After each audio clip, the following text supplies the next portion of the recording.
In this video, Dana Hatchett will talk about line and abstract art. This is a drawing done by the artist Josef Albers, and this was done in the 1930s or the early 40s before he moved to the U.S. Okay, no, this might have been in the 1930s. It could have been at Black Mountain, North Carolina. Okay, this would be an example of optical art because you have dark lines next to thinner lines, next to little lines that go through little changes, and you have two white shapes, one being down here and one being up here. He does that because he was very, very interested in Gestalt psychology and the idea that he learned from Gestalt psychology that you see with two eyes and you put it together, you process it in your mind, okay?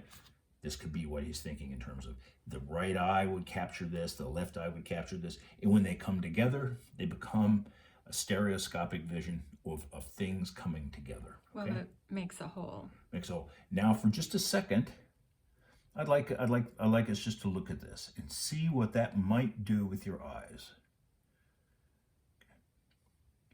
For me, it moves around a lot, and it's a very active image because he's using very active variables of line variation, the harmony and the balance of different lines kind of mirroring one another, and dark and light so that it fills up your optical field. Okay, let's move to the next one here.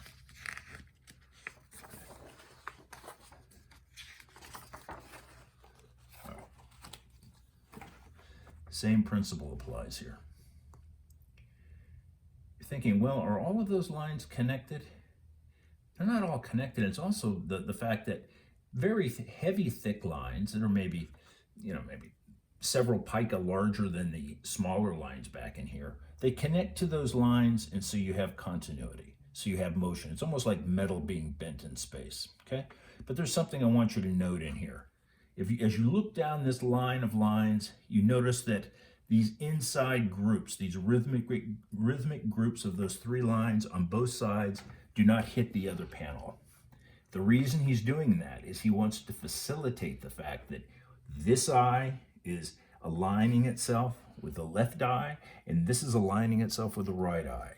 And the optical movement is created by the fact that they're liberated. They move back and forth. They move towards one another, and they create a kind of stereoscopic image that comes together in the center of the page. Okay. So keeping those lines open at the end, like say here and up here, that helps with making the eye move.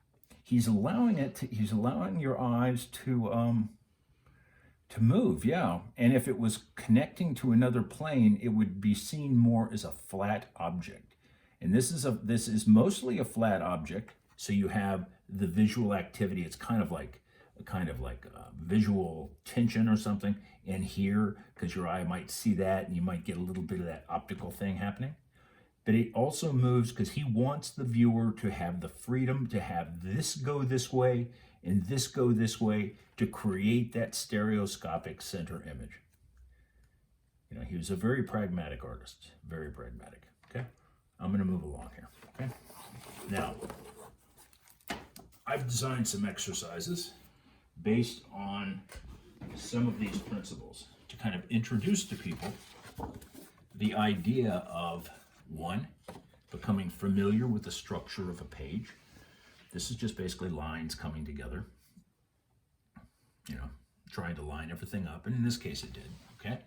And I would hand this out to students in the beginning of the semester in a number of different classes I taught, so that people can realize that if you keep the structure of the page, the map work of the page, you can start to build on that, and variations can occur, okay? And here is an example I was working on earlier today. Okay? Back here. All right. Now, in this case, it's very hard when you start working with lines because they can quickly get out of control. Because for me, lines move very, very easily, and your eye, because they're very thin, can move around the page, and there can be optical movement.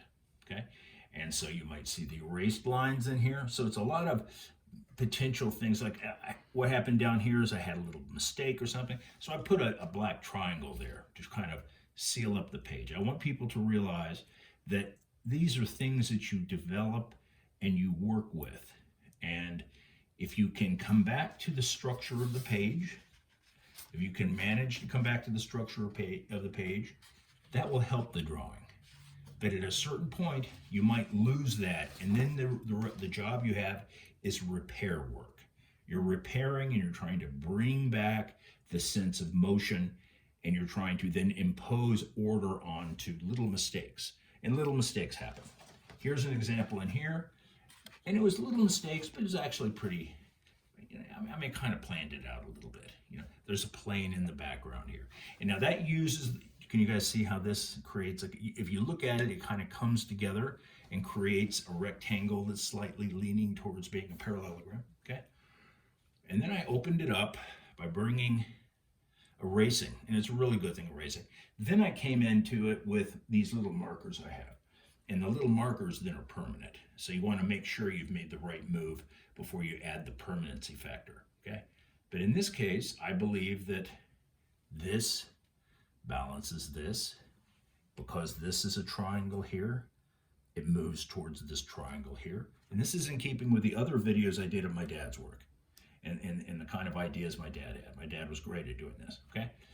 Now there is a little line variation, like in the Albers, in the second Albers and the first one, a little darker and lighter. So there's variables you can use, but it's always a process of keeping your eye open to see what is going to happen when you put marks down and become sensitive to them. And the way you do that is you look very loosely and easily at the whole page, and then the process is a lot of fun and exciting.